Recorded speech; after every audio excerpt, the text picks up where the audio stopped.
नमस्कार, मैं हूं आपके साथ पूर्णिमा मिश्रा और हमारे खास प्रोग्राम क्या कहते हैं नरेंद्र मोदी में आज आपको सुनवाएंगे पीएम मोदी का वो ऐतिहासिक भाषण जो उन्होंने 29 जनवरी 2017 को पंजाब के फरीदकोट में दिया। अपने भाषण में प्रधानमंत्री ने कहा कि राजनीति में मतभेद हो सकते हैं, राजनीतिक विरोध हो सकता है, लेकिन लोकतंत्र की मर्यादाएं टूट जाएंगी तो देश का बहुत नुकसान होने वाला है और उसको संभाल के रखना ये हम सबका दायित्व है। भाइयों बहनों, मैं सार्वजनिक जीवन में कई वर्षों से हूं। मैंने अनेक दलों के राजनेता देखे हैं, अनेक दल के राजनेताओं को सुनने का मुझे अवसर भी मिला है। मेरे इतने जीवन के कालखंड में दो नेता जिनका मैं जिक्र करना चाहता हूं, एक अटल बिहारी वाजपेयी और दूसरे सरदार प्रकाश सिंह बादल। ये दो ऐसे नेता कि जिनके मुंह से कभी भी हल्का शब्द नहीं निकलता था। किसी की आलोचना करनी है, कितना ही छोटा व्यक्ति क्यों न हो, लेकिन ये दो नेताओं का उनके मुंह से कभी भी कटुता प्रकट नहीं हुई है। भाइयों बहनों, सार्वजनिक जीवन में बोलचाल कैसी हो, भाषण कैसी हो, ये अगर सीखना है तो अटल बिहारी वाजपेयी से सीखने को मिलता है, प्रकाश सिंह जी बादल से सीखने को मिलता है। लेकिन भाइयों बहनों, जब बादल साहब के लिए ऐसे शब्दों का प्रयोग किया जा रहा है, दुख पहुंचना बहुत स्वाभाविक है। लेकिन मैं हरसिमरत जी से कहना चाहता हूं, सुखबीर जी से कहना चाहता हूं, आप ऐसे लोगों से अपेक्षा क्यों करते हो?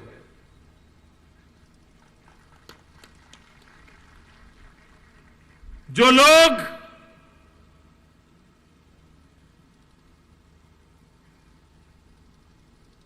किसी के लिए भी कुछ भी बोलने के आदी हो गए, जिन्होंने अन्ना हजारे के साथ ऐसा किया, वो बादल साहब के साथ न्याय करेंगे ऐसी आप आशा करते हैं ऐसे लोगों से?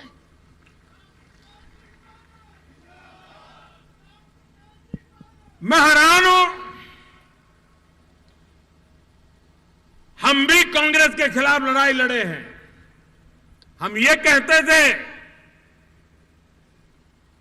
कि हम फलानी बात की जांच करवाएंगे, दोषियों को कानून के दायरे में लाएंगे और कानून दोषियों को छोड़े नहीं, इतनी बारीकाई से सच्चाई को ला करके रहेंगे। हम कभी ये नहीं कहते फलाने को जेल में भर देंगे, डिगने को जेल में भर देंगे। अरे देश ने हमें ये सत्ता नहीं दी है। देश ने हमें सत्ता दी है कानून का पालन करने की, लेकिन आजकल भाषा बोली जा रही है। हम आकर के इसको, वो शीला दीक्षित को भी जेल में भरने वाले थे। अभी शीला दीक्षित उत्तर प्रदेश की मुख्यमंत्री घोषित हो गई, उम्मीदवार। अब बताइए,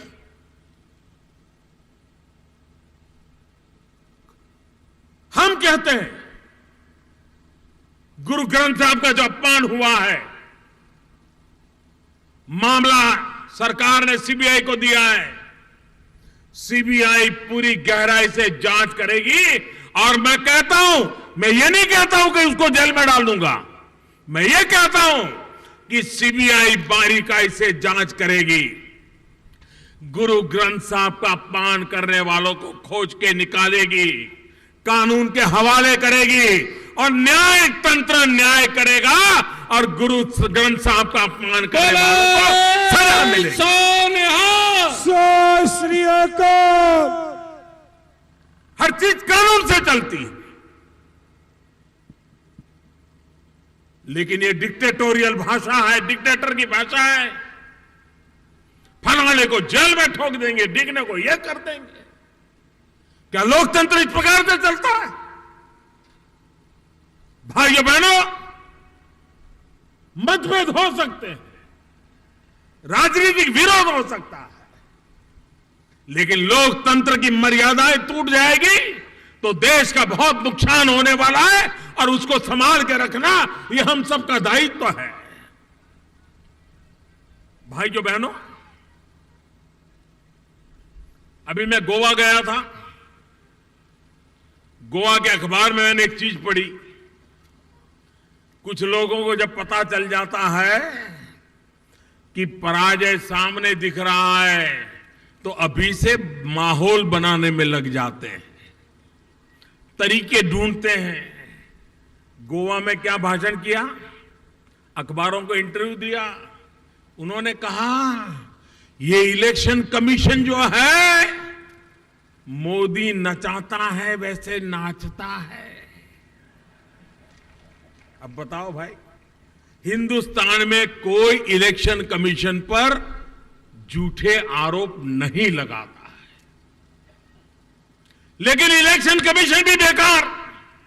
और गुना क्या इलेक्शन कमीशन का? उसका गुना यह है कि पंजाब और गोवा के चुनाव की एक ही तारीख क्यों तय की। दूसरी शिकायत है पंजाब और गोवा के चुनाव सबसे पहले क्यों करवाए। तीसरी उनकी शिकायत है कि एक ही समय पंजाब और गोवा के चुनाव इसलिए करवाए गए कि हमारा दल चुनाव में हार जाए। भाई, हारना के लिए तारीख कारण नहीं है, हारना का कारण तो दिल्ली के आपके कारनामे हैं, जिस कारनामों के कारण आपका हारना तय है।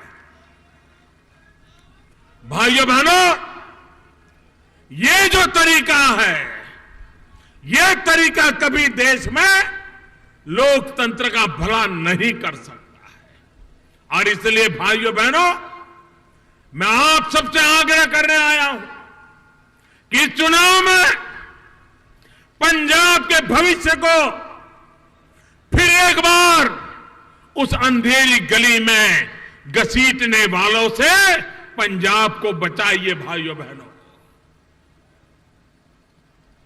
मैं ये भी बात पंजाब के लोगों को याद कराना चाहता हूं। सत्ता पाने के गुरूर में इसी पंजाब में भाइयों बहनों, जब आतंकवाद के दिन थे, कुछ लोग आतंकवादी हरकतें करके इस पंजाब की धरती, जो हरी भरी धरती थी, उसको खून से रंगने का प्रयास किया था। उस समय ये कांग्रेस पार्टी, उसके नेता सारी दुनिया में घूम जा करके पंजाब के हर नौजवान को आतंकवादी कह दिया था। हिंदुस्तान के किसी भी कोने में कोई सरदार नजर आए तो उसको वो सरदार देश के लिए जीने मरने वाला भगत सिंह का वंश नहीं नजर आता था। उसको लगता था कहीं ये आतंकवादी तो नहीं होगा। ट्रेन के डिब्बे में कोई सरदार मिल जाए तो बाकी पैसेंजर एक दूसरे के साथ छुकबुकाहट करते हैं, पता नहीं ये कौन होगा। ये हर पंजाबी को, हर सरदार को, हर पंजाब के नौजवान को आतंकवादी पेंट करने का पाप कांग्रेस पार्टी ने करके देश में, हमारे दूध में दरार करने का प्रयास इन कांग्रेस वालों ने किया था भाइयों। दूध में कभी दरार नहीं हो सकती है, लेकिन ये पाप उन लोगों ने किया था। आज दूसरे आए हैं, उन्होंने पंजाब के हर नौजवान को नशेड़ी कह दिया। कल्पना नहीं है हिंदुस्तान में हर व्यक्ति जब पंजाब का नौजवान मिलेगा, नौकरी के लिए आया होगा, व्यापार के लिए आया होगा, तो उसको लगेगा कहीं ये नशेड़ी तो नहीं होगा। कितना नुकसान पंजाब का इस भाषा ने किया है। अरे राजनीति अपनी जगह पे है, पंजाब के नौजवानों का भविष्य तो बर्बाद करना मत करो, वो पाप तो मत करो, लेकिन ये पाप इन लोगों ने किया है भाइयों। समाज में नशे के खिलाफ मिलजुल करके लड़ना होगा, सामाजिक बुराई के खिलाफ हर किसी को एकजुट होना होगा, लेकिन हर जवान को, हर नौजवान को नशेड़ी कह करके हम देश के नौजवानों को बचा नहीं सकते। भाइयों बहनों, आजादी के बाद